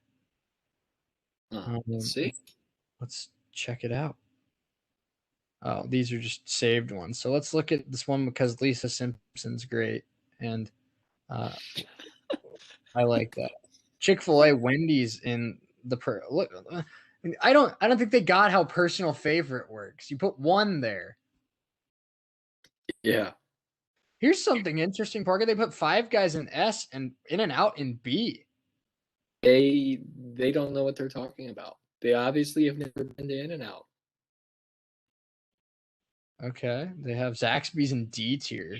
That's disrespectful. They have White Castle and Long John Silver's over Zaxby's. That's disrespectful. The other disrespect is putting Jersey Mike's in C tier. And Subway in S and Jersey Mike's in C. This person has a really bad taste in food. Oh my Lord. All right, let's find another one before I cry. That was brutal. Ugh, gross. It was awful. All right, who do you think we should go to for this next one? Hopefully this person has better taste. What do you think? I think this Adam one's speaking to me. Let's see. All right, so this is another weird one. I can tell right off the bat. They have Sonic and Taco Bell as personal favorites, so they must eat a lot of really random stuff. Arby's, A&W, and Checkers in S. I don't like this anymore. I don't like this already. It makes me feel better about our list. How do you what? Okay, I get that not everyone's been to like Jersey Mike's or Cane's. How do you have Chipotle and don't know? The disrespect to Chick-fil-A and In-N-Out is real. Wow. Who hasn't been to Chipotle? Oh my Lord. Oh no. Okay. This makes me sad. My 80-year-old grandma's been to Chipotle. This makes me sad for society after seeing that. Oh my Lord. It makes me feel better about our list. Yes, it does. At least we have good taste in food. I'm so disappointed in other people right now. It's brutal. At least we have good taste in food. That's true. Ugh. Wow. Absolutely heartbreaking. Oh my. Oh no. Ugh. Heartbreaking. But let us know what you think. Follow us on social media at WWSU1069, at Parker Testa, at ESPN Shea Neal. Let us know what you think. Is Raising Cane's overrated? Is Zaxby's overrated? Is Chipotle overrated? If you say Chipotle is overrated, I'm gonna block you, just by the way. Yeah, I'm curious to listen to what the people think about the non-sports tier lists. Absolutely, and I'm more than happy to get into more of it. I mean, like, I've said this before. I've never said it on the show, but I've said it to you. Chipotle can become the best fast food restaurant on the planet if they make breakfast burritos. Oh, scramble some eggs, make some potatoes, and then you have that mild salsa, pepper jack, like the pepper jack cheese with and then bring back chorizo and have chorizo and steak and breakfast burritos. I'd literally go to Chipotle every day. Oh my! It's wow. That would every single day. We need to dial up the Chipotle headquarters and corporate. Get somebody on this. Listen, corporate, I've got an idea. I don't know why they haven't started this. All you have to do is add eggs and potatoes. A fantastic idea. Just saying. Yeah. You know how many people would drop everything and sacrifice being 30 minutes late to work to get a Chipotle breakfast burrito? I would. Ugh. No doubt about it. No doubt about it. I'm excited. We have another orientation event tomorrow. You're not going to be at the one tomorrow, unfortunately, but we had a lot of fun with the one last Friday, and I'm excited to get back to it and pass out some more hot cards and get to know some more incoming Raiders. Yeah, it was a lot of fun. A lot of people interested.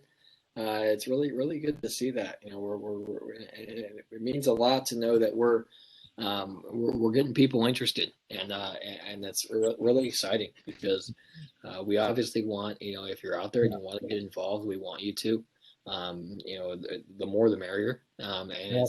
it's really exciting to see people, not only to just see people excited about us, to see people back on campus, really. Facts. Um, And and I'd like to think that we're the student media of Wright State right now is like the Avengers of campus, where you have me, you, and then tomorrow they're going to get to see for the first time Patrick Schmalstick. They're going to get to see Scotty Kramer. They're going to get to see Morgan Mulcahy.